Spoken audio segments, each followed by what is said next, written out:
So hey guys, it's Zion again, and this is some Rush, believe it or not, that I got while I was playing on some Armored Kill maps. I think that most Armored Kill maps are terrible for Rush. Alborz is one of the worst because half the time the attackers are going uphill and the defenders can just sort of look down and say, oh, look at all them little people down there, I'm gonna kill all them. And then they proceed to kill all them. But this was a match I got into pretty early, and I realized my team was pretty strong, so I decided to stay in and see if we could win. Turns out we do, and I leave in the majority of the gameplay. The topic of today's commentary probably could use some better gameplay, but I haven't really been playing with my friends in Battlefield. I've been playing mostly Call of Duty, and because I'm posting both, I can't post two in one day, I'm going to just do Battlefield solo and talk about, playing with friends with solo gameplay on the screen. But one of the most important things about Battlefield, and really any online competitive game, not just shooter, not just MMO, not just MOBA, is that these games are built with both the individual and the team in mind. But primarily with teams. Multiplayer has multi in the name for a reason. There's more than one human being in the game when you're playing these things.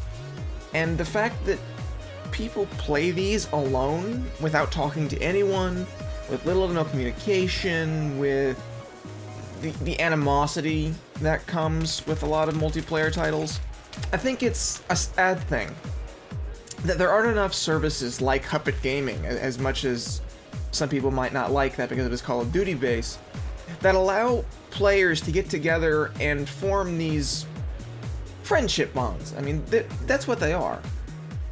We may not meet each other in real life, ever, but we get to know each other just through gaming. It starts out, you're doing mostly strategy stuff, just, you're in the game and you're talking about the game, and where an enemy is after you've died, or I'm arming the objective, or can I get some help on this? But as you get more comfortable with each other and how each other play, you start to learn more personal things. And while the barrier of internet privacy might never fully go away, you form these pretty strong connections that you wouldn't have otherwise. And one of the things that I like about the internet gaming culture sort of showed itself to me a few years ago. This was back when I watched Call of Duty religiously and played Call of Duty primarily. It was back in Black Ops, and a lot of the big YouTubers were getting together in Boston to go to PAX. And one of the things they said, which was indicative of the strength of the bonds that you form, even over the internet, is that these guys said that it's like they'd known these people all their lives. These were their best friends who they were meeting for the first time. And it was odd, but it was really interesting and nice to see that even though we have this disconnect, location and occupation, ethnicity, religion, political leaning, we are brought together by this silly concept of the video game. And while I don't have the funds to go to PAX or to E3 or any of the public or semi-public gaming conventions, I'm pretty sure that if me and Culprit and Duets and Chalk and Skulls if we pooled our money such that we could meet up in either LA or Boston or somewhere, I would put good money on the fact that even though we're not actually playing a game, we could have fun discussions, we could have fun just being in each other's company, because even though we know each other only over the internet, we still have this connection that we've formed because of the game.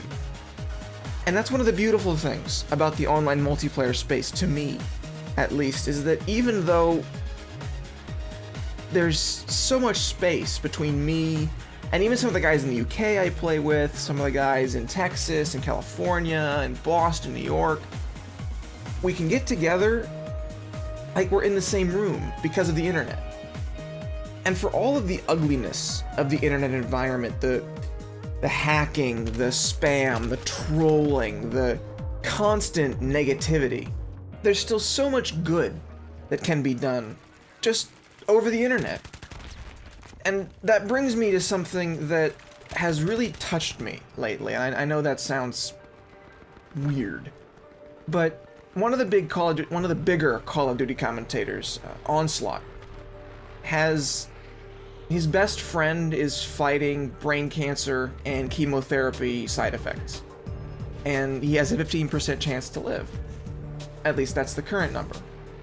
And Mike reached out to his fan base saying, whatever support you're willing to give me, give it to me.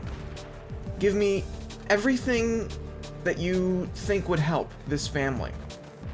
Because this person, John is his name, is as close to a brother as a non-blood sibling can be for Mike.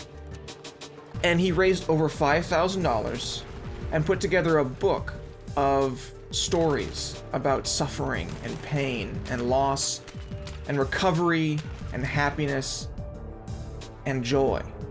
And he titled it The Kindness of Strangers. And as much as we see in the news or read on the message boards how vile and virulent the internet culture can be, I am constantly and consistently given hope by things just like what Mike and his fan base did. Are there those in the comment section who basically called him a pussy and were cruel to him and John? Yes, of course there were, because that's the internet culture we live in. But the fact that he was able to raise that much money, that didn't come out of his own pocket, and put together a book that will support this grieving family in this difficult time, I'm given hope, serious hope, that the internet connections we form are not just these flighty, useless things. That instead, they're a real force for good. And I know this is an incredibly mushy commentary, and it's not sort of my style. But this sort of thing really gets to me. That there is human decency in a world where it seems like it no longer exists. And that makes me happy. Thanks for watching.